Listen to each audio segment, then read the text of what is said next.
It's one of the most famous ships in all of history, and now you can see what life aboard the Titanic was really like. A new exhibit just docked in Sandy at the Shops Southtown. It opens tomorrow.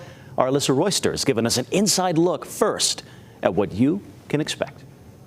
Welcome aboard the Titanic. I've got my luggage packed as we set sail back to 1912. The voyage starts with a boarding card, which features a real passenger who was on board.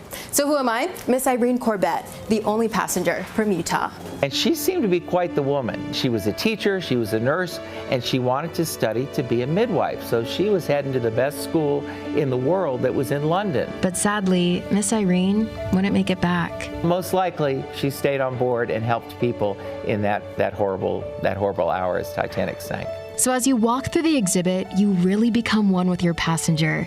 And by the end, you find out whether you were saved or lost. But let's not jump ship just yet. Let's explore what you'll discover all along the way.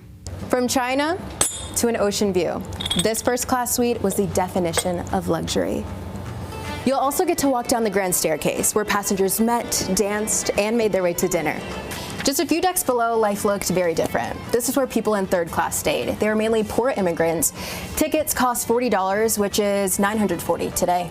Down here in the boiler room, crews worked around the clock to keep the Titanic moving, shoveling coal into giant furnaces. And this is where reality hits. Visitors get to touch the iceberg at 20 degrees Celsius to get a feel of how cold the water was that night. And hold it there. Well, you can't do it very long because it starts to hurt, quite frankly.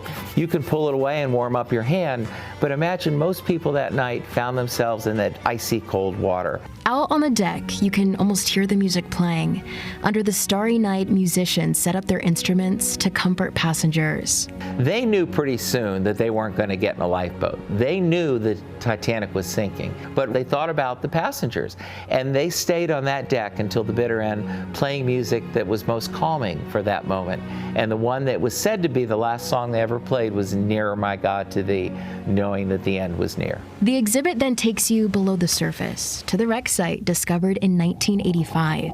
As you stand before the wreckage, you're reminded just how fragile life can be. How uncertain life can be and how quickly things can change. For those folks aboard the Titanic, it happened in a split second and it changed lives or ended lives for so many. So we've got to remember to love our family, love our friends, because you just never know. In the end, this exhibit isn't just about a ship that sank. It's about the lives that sailed, the stories that endured, and the lessons that still float to the surface more than a century later.